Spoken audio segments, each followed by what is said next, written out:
Terima kasih Bapa. Berfirmanlah, kami siap mendengarkan Engkau lewat hamba-Mu di dalam nama Tuhan Yesus. Mari bersama dengan saya katakan amin. Sebelum duduk Bapak Ibu katakan bersama, tos kiri kanan katakan Tuhan Yesus baik. Tos semuanya, Tuhan Yesus baik. Haleluya. Haleluya. Baik Bapak Ibu, silakan duduk dalam hadirat Tuhan. Kita percaya apapun keadaan kita hari ini, saya dan saudara percaya bahwa Tuhan Yesus tetap baik. Amin. Katakan Tuhan Yesus tetap baik. Ya, semuanya sudah kenal Tuhan Yesus. Ya, semuanya sudah kenal Roh Kudus. Haleluya.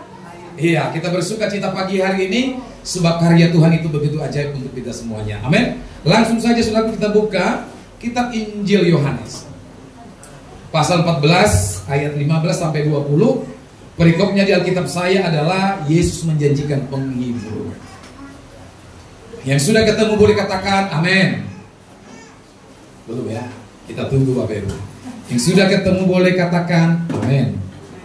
Sudah semuanya? Yohanes pasal 14 ya, ayat yang ke-15 sampai dengan ayat yang ke-20. Ya, Bapak Ibu sudah ada di monitor kita. Mari bareng-bareng kita baca firman Tuhan ini sebagai kekuatan untuk kita semuanya, sebagai pelajaran untuk kita boleh mengenal Tuhan lebih dalam lagi. Amin. 1, 2, 3, ya. Jikalau kamu mengasihi aku, kamu akan menuruti segala perintahku. 16.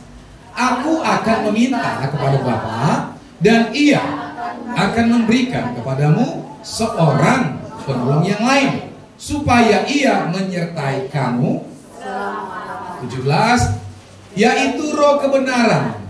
Dunia tidak dapat menerima Dia, sebab dunia tidak melihat Dia dan tidak mengenal Dia. Tetapi kamu mengenal Dia, sebab Ia menyertai kamu dan akan diam di dalam kamu.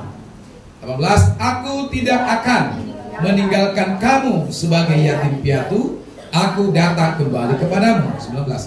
Tinggal sesaat lagi dan dunia tidak akan melihat, tetapi kamu melihat aku, sebab aku pun hidup dan kamu pun akan hidup. 20 terakhir. Pada waktu itulah kamu akan tahu bahwa aku di dalam Bapa dan kamu di dalam aku dan aku di dalam kamu. Amin Bapak Ibu. Dalam teologia Trinitas, sebagai orang yang percaya bahwa kita percaya bahwa Allah kita adalah tiga di dalam satu, atau tiga pribadi dalam satu hakikat, atau disebut dengan bahasa sehari-hari dalam Kristen adalah Tritunggal. Berarti ada pribadi yang ketiga yang harus kita kenal. Katakan harus. Yang harus kita kenal yaitu pribadi Roh Kudus. Amin Bapak Ibu. Itulah tugasnya kenapa Yesus naik ke surga. Salah satu adalah untuk mengirimkan Roh Kudus kepada setiap orang yang percaya, kepada kita kaum Trinitan yang percaya Yesus itu adalah Tuhan, Bapa Tuhan, dan Roh Kudus juga adalah Tuhan. Amin. Tiga dalam pribadi, satu hakikat. Nah, Bapak Ibu Saudara, apakah orang Kristen menyembah tiga Allah? Tentu bukan. Tiga di sini bukan bicara angka, tetapi tiga bicara kepribadian dalam tugas masing-masing yang akan dikerjakan bagi manusia, bagi orang-orang yang percaya kepada Dia. Pribadi yang ketiga yang kita kenal adalah Roh Kudus. Katakan Roh Kudus. Ya, Roh Kudus ini juga disampaikan oleh Tuhan Yesus kepada setiap murid-muridnya bahwa dikala kita menyembah Dia, dikala kita menyembah Tuhan, kita harus menyembahnya di dalam roh dan kebenaran. Allah yang kita sembah adalah roh, saudara. Katakan roh. Allah kita itu tidak bisa dilihat dengan zat bentuk apapun material, tetapi kita percaya Allah yang kita sembah adalah Allah yang bisa kita sembah di dalam roh dan kebenaran. Roh nggak terlihat, tetapi roh itu bisa nuzul. Roh itu bisa berinkarnasi menjadi seorang manusia Allah yang bercokol, yang ada di dalam diri Yesus. Jadi Yesus itu adalah manusia Allah yang menyerupai manusia, seorang pribadi Allah yang diberikan untuk kita, supaya kita sungguh-sungguh mengenal Bapa itu sendiri. Nah, ketika Yesus sudah menjadi manusia, Dia akan mati. Dia naik ke surga dengan tujuan untuk mengirimkan Roh Kudus untuk saudara dan saya. Amin. Gereja karismatik atau sejenisnya atau Pentakosta percaya bahwa kuasa Roh Kudus adalah kuasa yang supranatural, kuasa yang powernya luar biasa, Karena gerakan Roh Kudus membuat Pentakosta terjadi di Yerusalem yang pertama, bahkan yang kedua di Azusa Street, Amerika 1902, di mana 700 juta Tuhan pakai, Tuhan lawat untuk menjadi orang yang percaya, mengabarkan Injil ke seluruh suku, kaum, dan bahasa di bumi ini. Sekarang yang kita rindukan adalah Pentakosta yang ketiga. Kapan ini terjadi? Dinubuatkan di 2033, sebelum Tuhan Yesus datang.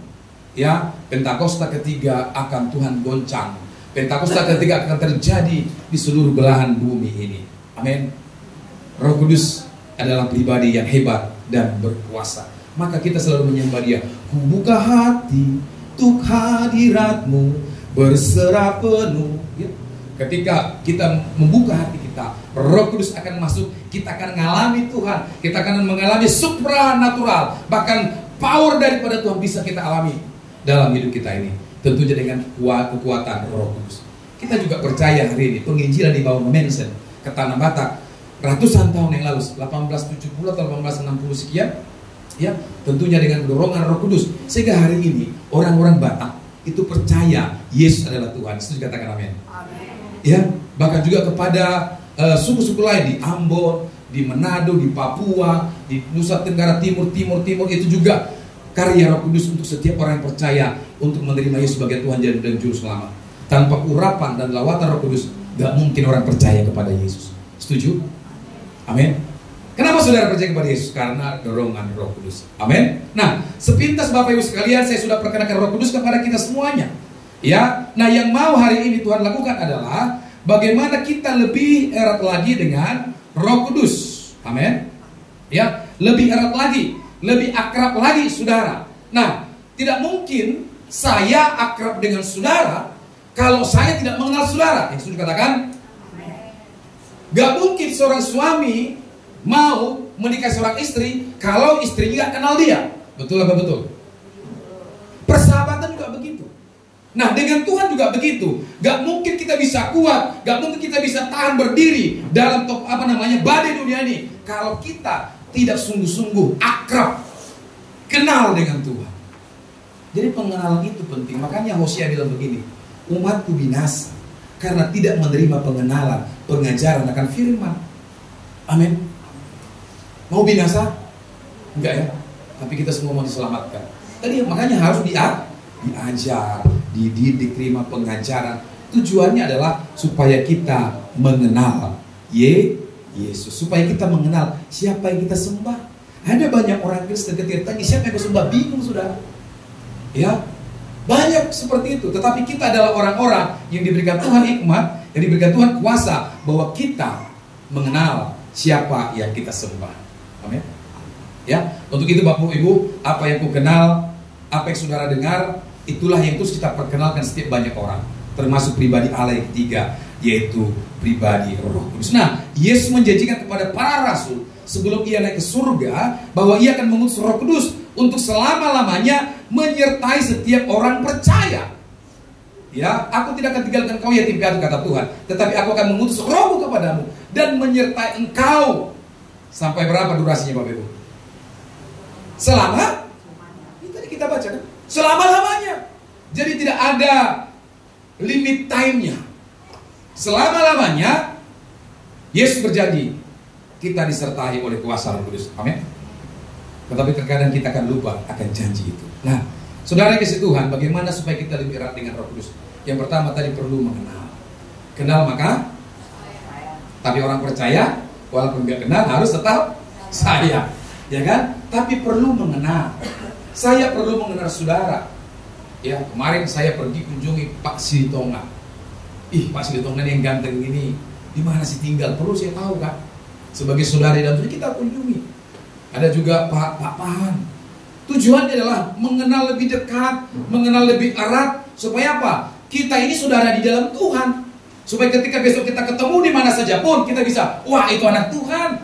Itu satu dengan saya sebagai anggota tubuh Kristus. Amin. Jadi kita perlu mengenal. Walaupun mungkin persentasinya nggak sampai 100. Tapi kita harus mengenal. Nah, yang pertama adalah siapakah Roh Kudus?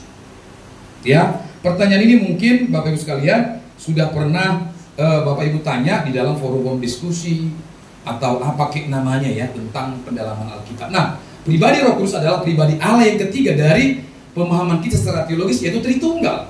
Dalam sekte tertentu Roh Kudus dianggap hanya sebagai atau sekedar kuasa seperti tenaga dalam dari Tuhan, padahal dia adalah Allah itu sendiri. Jadi ada juga pemahaman non-trinitan bahwa Roh Kudus itu bukan Allah yang begitu berkuasa.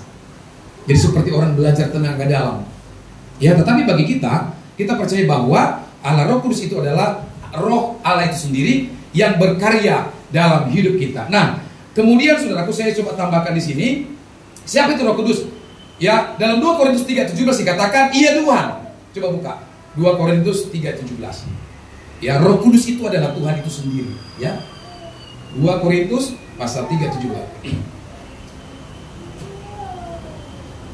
2 Korintus 3:17. Ya, dikatakan sama-sama, baca sama-sama Bapak Ibu, 1, 2 ya. Sebab Tuhan adalah Roh. Apa dikatakan? Tuhan adalah, dan di mana ada Roh Allah, di situ ada Tuhan. Garis bawahi, ada Roh, Allah Roh. Dan di mana ada Roh Allah, di situ ada kemerdekaan. Jadi kalau masih ada ikatan belenggu, kita belum merdeka. Roh Kudus belum ada di situ. Berarti yang pertama saudara harus pelajari, saudara dan saya tahu adalah bahwa Roh Kudus itu adalah Tuhan itu sendiri. Yang kedua, Matius 28:19. Ya. Jadi ketika saya sudah sampaikan, Bapak Ibu sudah harus bisa nangkap siapa ini Roh Kudus, ya, dari mana datangnya, bagaimana karakternya, dan apa kesaksian daripada Alkitab tentang dia, yaitu Roh Kudus. Dikatakan dalam Matius 28:19. Sama-sama baca Bapak Ibu. Karena itu pergilah, jadikanlah semua bangsa muridku, dan baptislah mereka dalam nama Bapa, Anak, dan Roh Kudus. Formulanya adalah Roh Kudus disejajarkan. Katakan disejajarkan. Dengan siapa? Bapa dan Anak. Makanya 3 pribadi dalam satu hakikat. Semuanya berbicara tentang keahalannya. Kemudian yang ketiga adalah memiliki atribut keilahian. Roh Kudus itu kekal, maha tahu, dan maha kuasa. Amin. Jadi kalau tanya, siapa itu pribadi Roh Kudus? Siapa itu Roh Kudus? Oh, dia juga Tuhan. Tadi ayatnya 2 Korintus 6:17. 3:17. Siapa itu Roh Kudus? Disejajarkan dengan Bapa dan Anak dalam Matius 28:19. Amanat aku. Kemudian apa? Roh Kudus memiliki atribut keilahian, kekekalan, maha tahu, dan maha kuasa. Amin. Sampai di sini paham? Jadi harus pintar-pintar kita Bapak. Harus diperlengkapi supaya berbeda dengan orang yang lain. Kembali ke slide tadi. Ya. Nah, selanjutnya adalah siapa itu Roh Kudus? Slide selanjutnya. Nah, karena disebut sebagai Roh penolong. Tadi kan di 16 Yohanes 14 disebut Parakletos dalam bahasa Yunaninya. Penolong atau penghibur. Kalau saudara saya tolong, senang gak? Senang. Kalau saudara saya hibur, senang gak? Karena pada intinya manusia itu senang ditolong. Manusia itu senang dihibur, apalagi dalam hal sedih, kesepian. Contoh dalam hal penyakit, dalam hal duka cita. Ada orang-orang percaya datang menghibur, memberi kekuatan. Apa kabar Eda? Kuat ya Eda, kuat ya nang tulang, kuat kayak ibu, Tuhan pasti tolong. Amin. Senang orang ditolong, senang orang dihiburkan. Makanya hari-hari banyak orang cari hiburan. Perhatikan di weekend saudara. Di weekend itu pastikan dan lihat apa yang penuh. Pasti kafe, pasti tempat wisata seperti pantai, gunung, apalagi tempat-tempat tamasya, camping, apalagi mall. Ya, karena orang banyak yang stres, jadi cari hiburan tidak salah selama itu berdasar kepada firman. Tapi kalau kita menerima penghiburan dari dunia roh jahat, dari roh jahat, dari yang gak benar, kita harus bertobat dan masuk ayat. Amin. Nah, Roh Kudus disebut penolong, penghibur untuk siapa? Untuk kita. Amin. Siapa pernah nangis di sini? Siapa udah ngalami duka cita, orang tuanya meninggal, orang dikasih meninggal ada, opungnya meninggal minimal, suaminya meninggal, semua udah alami kan? Stres kita kan? Saya juga stres ketika bapak saya meninggal. Iya kan? Kok bisa meninggal ya kan gitu ya? Stres kadang terpikir secara daging, kok mati Tuhan? orang yang kukasihi, orang yang kucintai. Terus kami bagaimana anak-anak, bagaimana istri, bagaimana suami dan lain sebagainya. Kita sedih. Tetapi percayalah, ketika kita bersedih, Roh Kudus akan hiburkan saudara dan saya. Itu pekerjaannya. Kenapa saudara kuat hari ini bisa beribadah sekalipun tantangan datang? Karena Roh Kudus yang memberi kekuatan kepada kita. Amin. Dia penolong, dia parakletos. Artinya lebih kuat penolong, lebih kuat penghibur dibanding yang ditolong dan yang dihiburkan. Amin. Ini banyak dipelesetkan di Yohanes 14 ayat 16 ini. Ada orang berkata itu merujuk kepada salah satu nabi. Ya, penolong itu gak bisa mati, itu Roh Kudus. Ketika Yesus mati, Bapak Ibu sekalian, dia tetap utus rohnya bagi kita. Dan sekarang Yesus ada di surga bersyafaat untuk kita. Itu Tuhan. Tuhan itu bicara kekekalan. Tapi kalau nabi, itu semua nabi dalam Alkitab, semuanya innalillahi wa innalillahi rojiun. Mati semua kan? Ya, mau Rasul Paulus mati kan? Siapa lagi? Petrus, Yohanes yang digoreng di minyak yang panas, mati juga sampai dikirim di Pulau Patmos. Semuanya mati. Ya, itu yang membedakan. Penolong yang kita maksud, dia kekal, dia maha tahu, dia maha kuasa. Mau nasi ini lo mangina mati terus. Ulang porsia musida, porsia mah itu tuh di porba, itu Tuhan Yesus. Amin. Nah, dia adalah penolong yang sejati. Dia mampukan kita serta memberikan penghiburan bagi orang-orang yang remuk hatinya. Makanya kalau kita menyembah Tuhan harus memiliki keremukan hati, harus memiliki hancur hati. Karena Amsal katakan Tuhan itu kenal hati. Jadi hanya kepada orang yang remuk hatinya, orang yang hancur hatinya, dia datang. Remuk hati bisa karena siapa? Pimpinan kita, bisa karena istri kita, bisa karena suami, bisa karena pendeta, bisa karena pelayan, bisa saudara, bisa karena orang tua. Makanya ketika kita datang dengan hati yang hancur, Tuhan akan hiburkan. Kita datang menyembah dengan hati yang kecewa, Tuhan hiburkan. Karena tugasnya adalah menolong saya dan saudara semua. Amin. Jadi berbanggalah punya Roh Kudus. Mulai hari ini kita doa, Roh Kudus tolong saya. Ya. Kemarin juga ketika kita sidang majelis daerah, itu saja doa daripada pendeta. Tolong kami melakukan pelayanan Roh Kudus. Karena tanpa Roh Kudus kami tidak mampu melakukan pelayanan. Jadi kita perlukan Roh Kudus. Tadi saya nyanyi sebelum ibadah masuk dengan beberapa ibu. Ku perlukan juru selamat, asal jiwaku tenang. Ya, supaya tenang, supaya terhiburkan.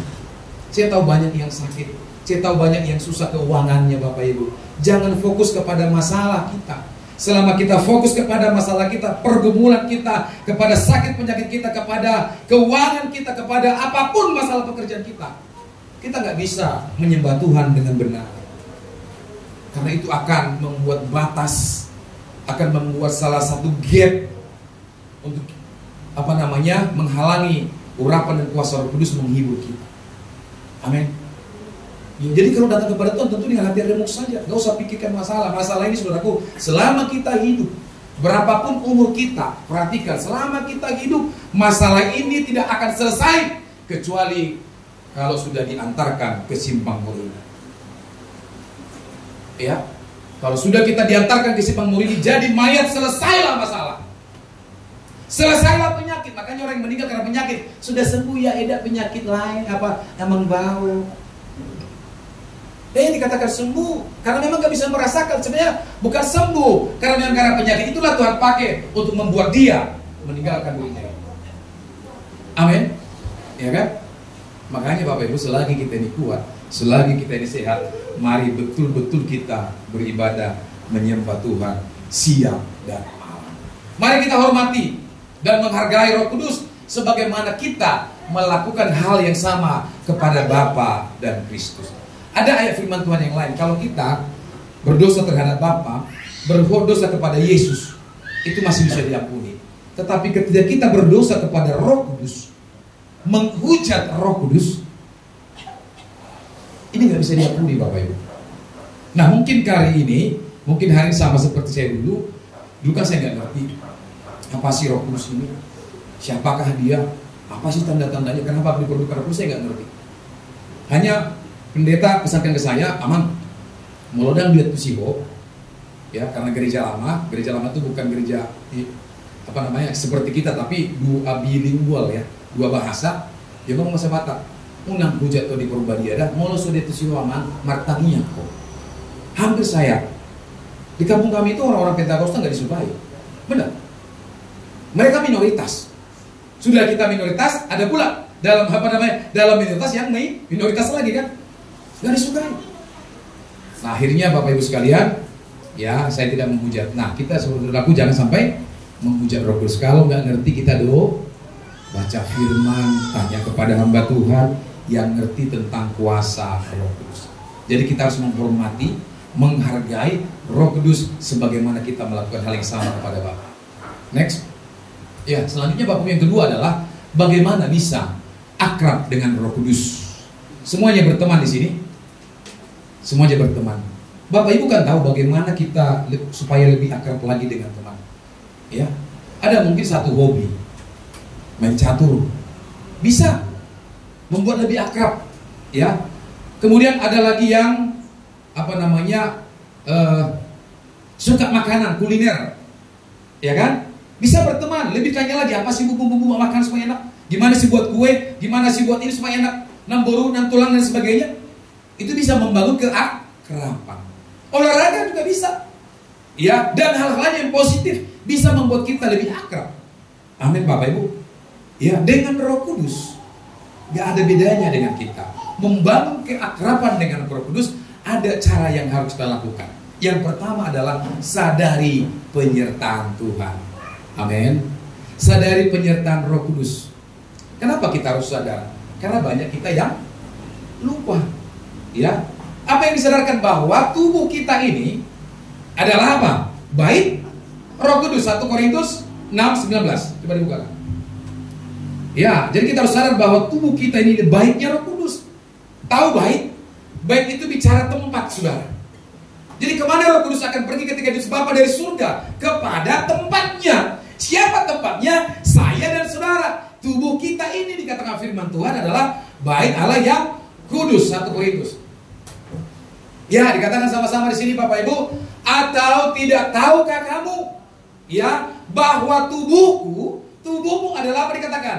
Bait Roh Kudus yang diam di dalam kamu. Roh Kudus yang kamu peroleh, yang saya peroleh dari Allah, dan bahwa kamu bukan milikmu sendiri. Jadi molo diri tahu dan holan milik kita sendiri, amin. Molo ingat tam istri kita bukan hanya milik kita sendiri. Molo amat tam nanggelek kita bukan milik kita sendiri, tapi dikatakan milik Allah. Jadi ini bait Roh Allah, ya, amin. Makanya dalam bahasa Yunani gereja disebut eklesia. Apa itu eklesia? Ini terpanggil keluar, amin. Jadi gereja bukan tempat sebenarnya Roh Kudus bernaung, bukan. Tapi gereja yang sesungguhnya adalah siapa? Saya dan saudara. Bait Allah, bait Roh Kudus. Makanya kalau ada Bapak Ibu gereja dibakar, apalagi gereja dibom, kita nggak terlalu urus gitu.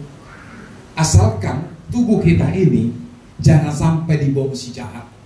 Jangan sampai melakukan kelaliman, kejahatan, ketidaksalehan. Itu yang penting. Amin.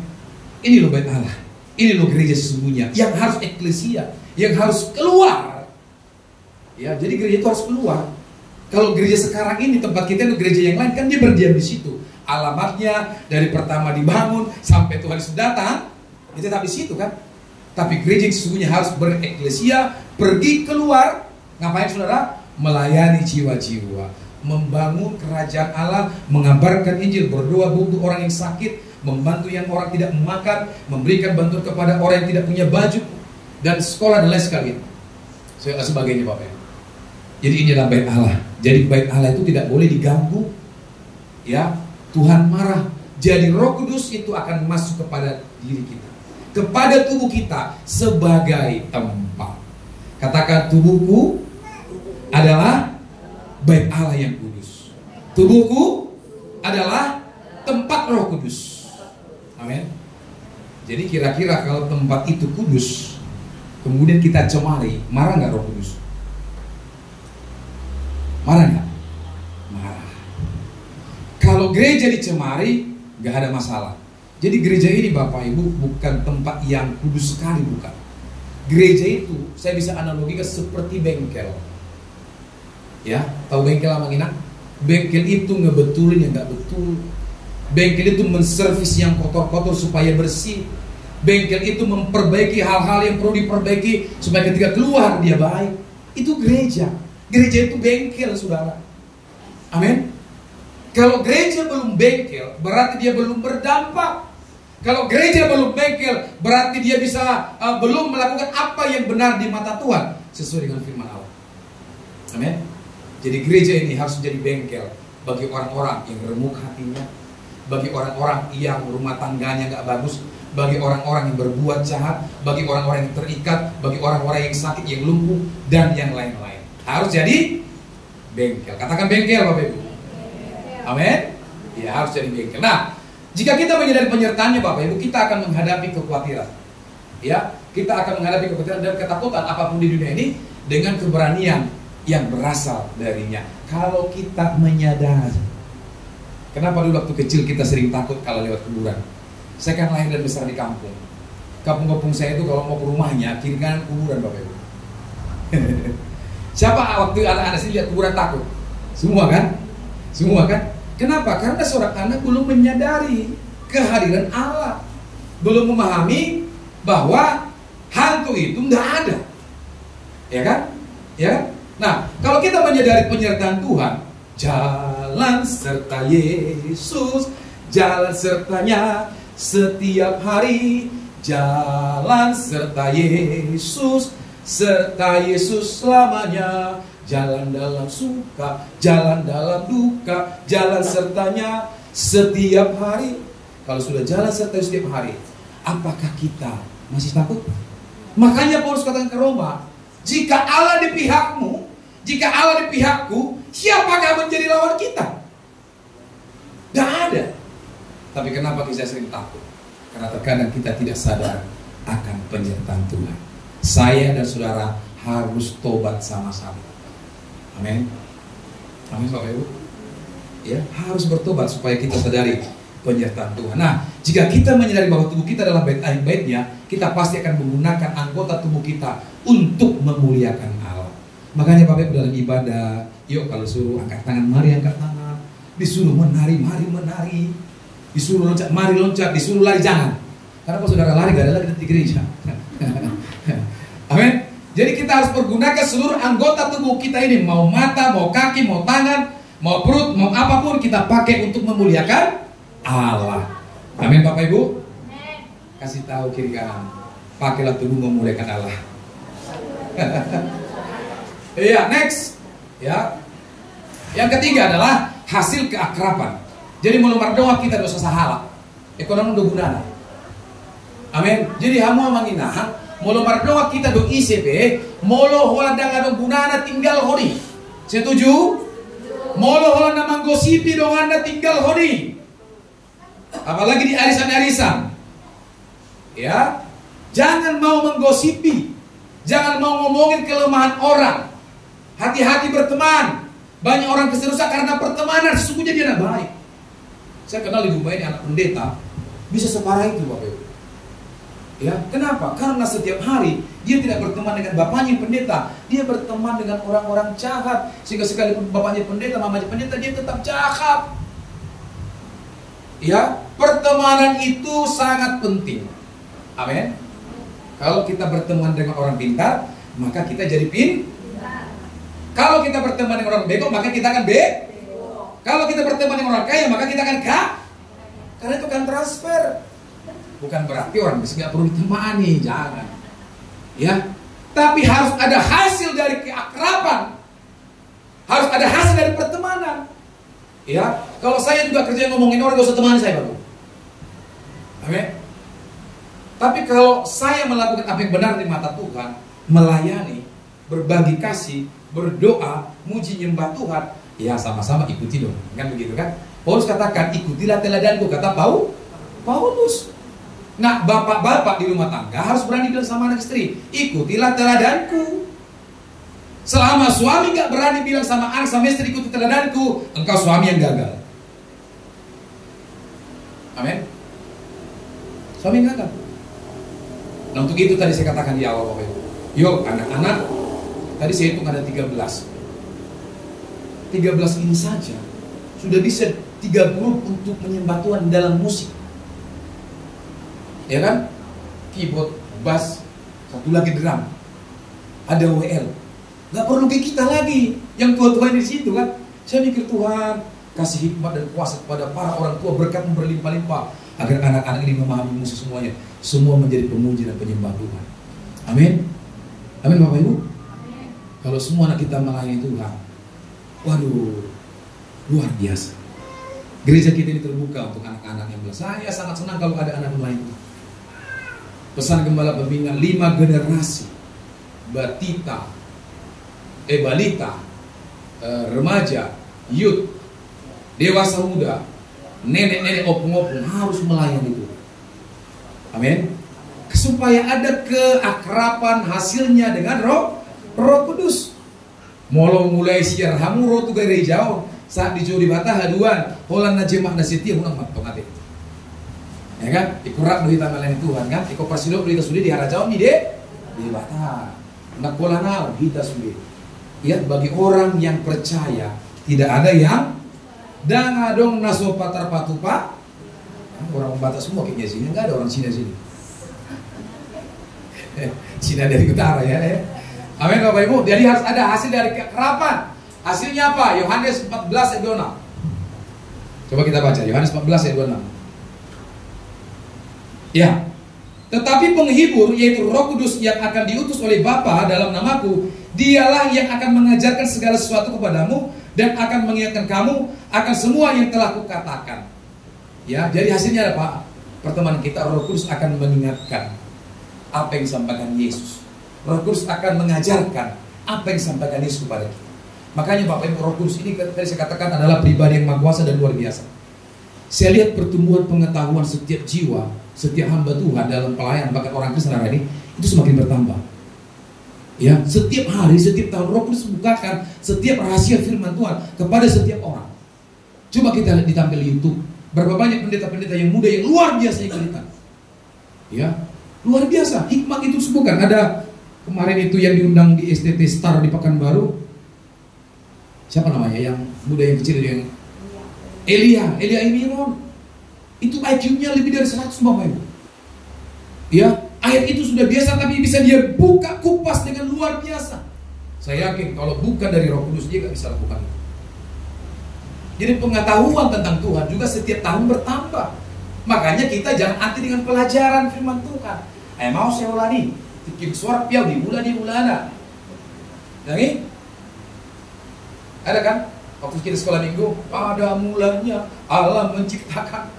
Terus musik anak gue hitung di bulan ada, kia di akhir-akhir enggak? Ya kan? Saya mau solani, jangan. Amin. Allah ikut buka roh hatta tutup di berbadia, asa dilihat pengertian, pemahaman, pengetahuan tentang kebenaran firman Tuhan yang sempurna.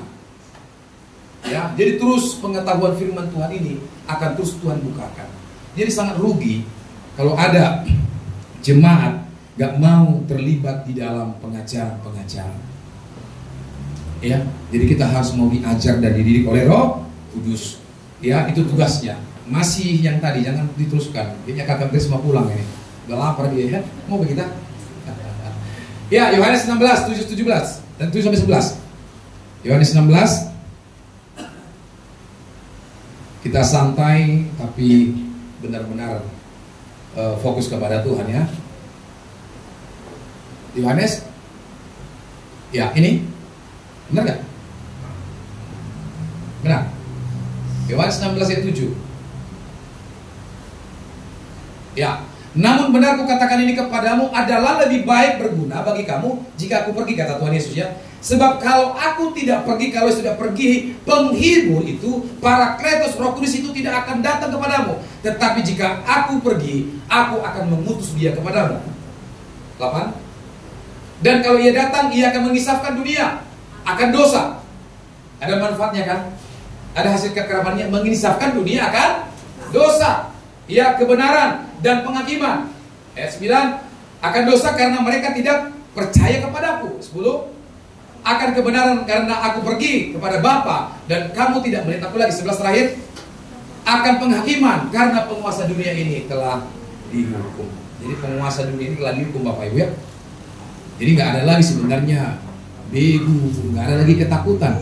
Makanya nanti kalau kita belajar di second coming tentang kedatangan Tuhan Yesus yang kedua kali, maka iblis ini akan dilepaskan dalam kerajaan 1000 tahun.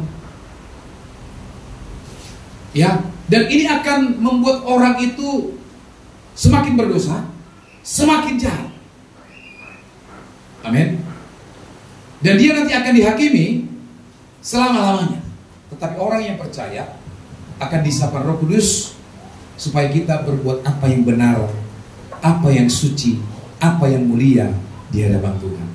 Amin Bapak Ibu. Jadi ada hasil dari keakraban kita dengan pribadi Allah yang ketiga, itu Roh Kudus. Jika akrab dengan Roh Kudus, kita akan diajar kebenaran, karena kebenaran bukan hanya soal pengetahuan akaliah, namun hikmat yang asalnya dari Tuhan.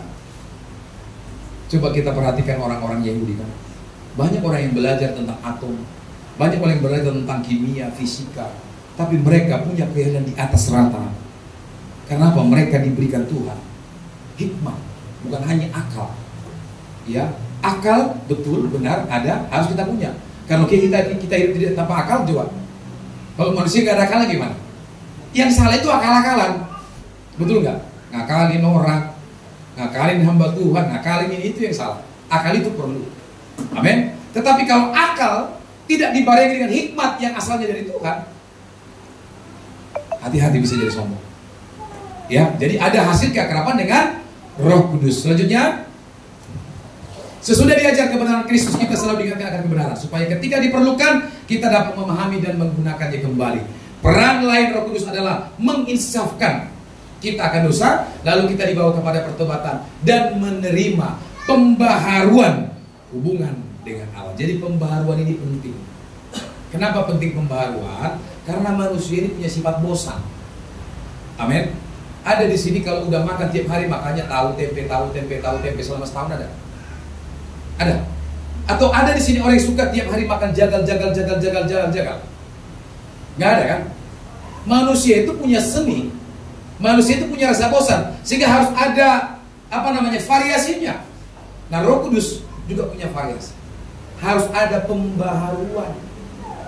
Ya, kemarin kami bicara dengan hamba Tuhan, ibadah itu jangan monoton. Ibadah itu harus ada kegerakan roh. Apa maunya Roh Kudus, apa maunya Tuhan, itu yang penting. Ibadah di gereja kita bukan liturgis, saudara. Bukan. Kita itu beribadah dipimpin dengan kuasa Roh Kudus, dan seluruh penyembahan harus berfokus, berpusat kepada Yesus. Amin Bapak Ibu. Jadi mulai hari ini di antara kita, mari lebih erat dengan Roh Kudus. Kita nyanyikan puji setiap hari. Ya, peganglah tanganku Roh Kudus setiap saat, agar hidupku tidak tersesat, ya, menghadapi semua. Ya, perlu kita hidup erat dengan Roh Kudus.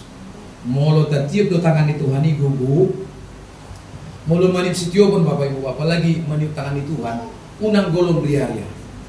Saudara tahu golong riaria? Di kampung kami golong riaria mungkin Pak Ari masih ngerti, tapi mungkin sudah lupa karena dia sudah di kota sekarang, ya. Udah pakai jas, pakai baju putih jadi belakang kan. Jadi golong riaria itu gini. Kalau dulu ada namanya ria atau ri di kampung kami, yang dibuat untuk benang sebelum menenun tenun, dimasukkan dia. Jadi kalau dipegang ri itu setengah-setengah, kita tarik tangan ini akan disayat, tajam. Tapi kalau ri itu ku pegang kuat, ku cabut, tangan ku gak tersayat. Amin. Mengikut Tuhan seperti itu. Jangan golong ria-ria, jangan suam-suam kuku, jangan setengah-setengah, bisa tersayat dan terlukai kita. Makanya banyak orang Kristen gampang terluka, gampang sakit hati, gampang minder. yang gampang meninggalkan ibadah karena itu tadi golong ria-ria, tukok jom, amani malotong, nabidina malau, anggiku mekhedeker. Itu dulu permainan kami masa kanak-kanak lah, tahun 70-an itu ya, 80-an. Ya, orang yang sekarang nggak ngerti lah gitu. Gen Z ini kan udah main di handphone. Jadi harus betul-betul kita kuat, pegang erat Roh Kudus supaya saya dan saudara diberi kekuatan, diberi penghiburan menjalani hidup kita di dunia ini. Ya, di dunia ini nggak gampang Bapak Ibu. Dia banyak tantangan. Masalah silih berganti, ekonomi hancur. Ya, kemarin gereja, 2 gereja di Dumai dibongkar, 2 gereja di Dumai mengalami kehilangan. Ya, teman-teman, kita harus buat protective security di gereja ini karena ada barang-barang. Ya, dari GB Hemtaman itu hilang itu mesin rumput, dari GB Morsaram hilang tuh tanaman Pak Simare-mare, dicuri orang.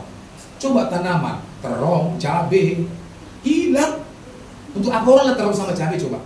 Bawang hilang. Saya mikir, itu nggak ada CCTV, nggak tahu apa ketangkap itu. Berarti kan kalau udah sampai terong hilang, sampai cabai hilang, sayur hilang, ini zaman yang nggak enak. Amin. Kita minta belas kasihan Tuhan supaya semua jemaat Tuhan diberkati dan tidak pelit, supaya mereka jangan masuk penjara. Amin Bapak Ibu. Ya kan?